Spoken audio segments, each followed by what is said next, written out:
Al-Qaeda, which was actually the name of a computer database for the US-supported Mujahideen in the 1980s.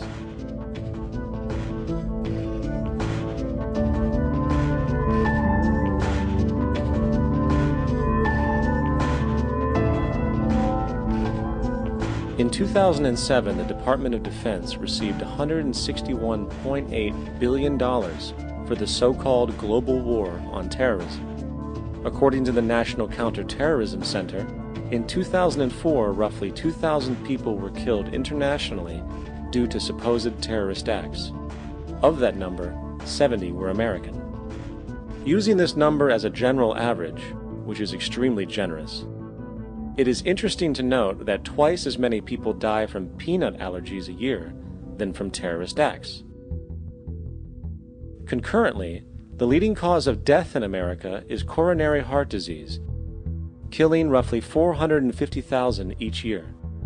And in 2007, the government's allocation of funds for research on this issue was about $3 billion.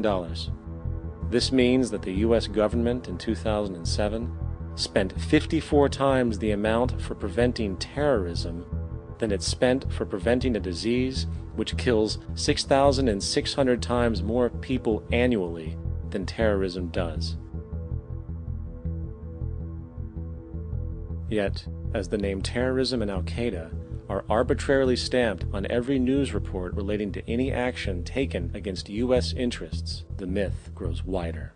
In mid-2008, the U.S. Attorney General actually proposed that the U.S. Congress officially declare war against the fantasy. Not to mention, as of July 2008, there are now over 1 million people currently on the U.S. terrorist watch list. These so-called counterterrorism measures, of course, have nothing to do with social protection, and everything to do with preserving the establishment amongst the growing anti-American sentiment both domestically and internationally, which is legitimately founded on the greed-based corporate empire expansion that is exploiting the world. The true terrorists of our world do not meet at the docks at midnight or scream Allah Akbar before some violent action. The true terrorists of our world wear $5,000 suits and work in the highest positions of finance, government, and business. So, what do? How do we stop a system of greed and corruption that has so much power and momentum? How do we stop this aberrant group behavior which feels no compassion for, say, the millions slaughtered in Iraq and Afghanistan, so the corporatocracy can control energy resources and opium production for Wall Street profit?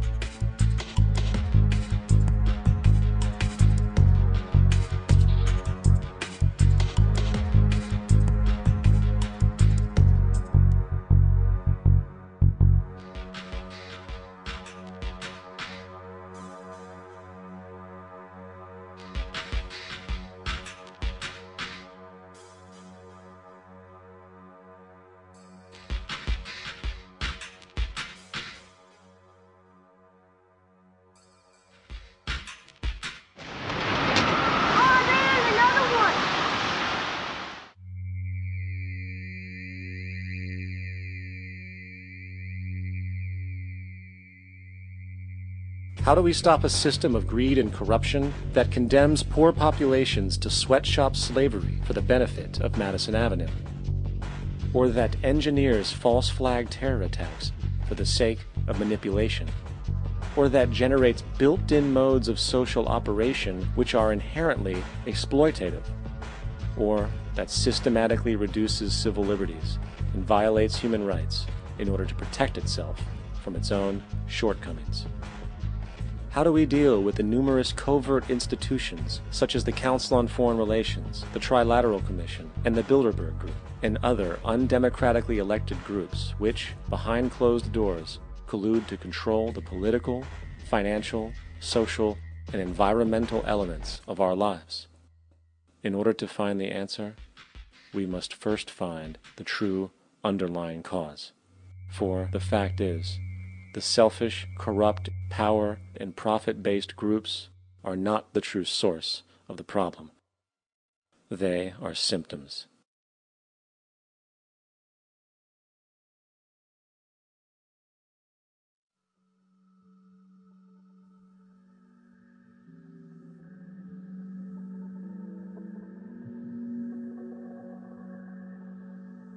My name is Jock Fresco. I'm an industrial designer and a social engineer. I'm very much interested in society and developing a system that might be sustainable for all people. First of all, the word corruption is a monetary invention. That aberrant behavior that's disruptive to the well-being of people, while you're dealing with human behavior. And human behavior appears to be environmentally determined, meaning if you were raised by the Seminole Indians as a baby, never saw anything else, you'd hold that value system. And this goes for nations, it goes for individuals, for families. They try to indoctrinate their children to their particular faith and their country and make them feel like they're part of that. And they build a society which they call established. They establish a workable point of view and tend to perpetuate that, whereas all societies are really emergent, not established. And so they fight new ideas that would interfere with the establishment. Governments try to perpetuate that which keeps them in power. People are not elected to political office to change things. They're put there to keep things the way they are. So you see, the basis of corruption is in our society. Let me make it clear. All nations, then, are basically corrupt because they tend to uphold existing institutions. I don't mean to uphold or downgrade all nations, but communism, socialism, fascism, the free enterprise system, and all other subcultures are the same. They are all basically corrupt. The most fundamental characteristic of our social institutions is the necessity for self-preservation. Whether dealing with a corporation, a religion, or a government, the foremost interest is to preserve the institution itself. For instance, the last thing an oil company would ever want is the utilization of energy that was outside of its control, for it makes that company less relevant to society. Likewise, the Cold War and the collapse of the Soviet Union was, in reality, a way to preserve and perpetuate the established economic and global hegemony of the United States. Similarly, religions condition people to feel guilty for natural inclinations, each claiming to offer the only path to forgiveness and salvation. At the heart of this institutional self-preservation lies the monetary system, for it is money that provides the means for power and survival. Therefore, just as a poor person might be forced to steal in order to survive, it is a natural inclination to do whatever is needed to continue an institution's profitability. This makes it inherently difficult for profit-based institutions to change, for it puts in jeopardy not only the survival of large groups of people, but also the coveted materialistic lifestyles associated with affluence and power. Therefore, the paralyzing necessity to preserve an institution, regardless of its social relevance, is largely rooted in the need for money or profit.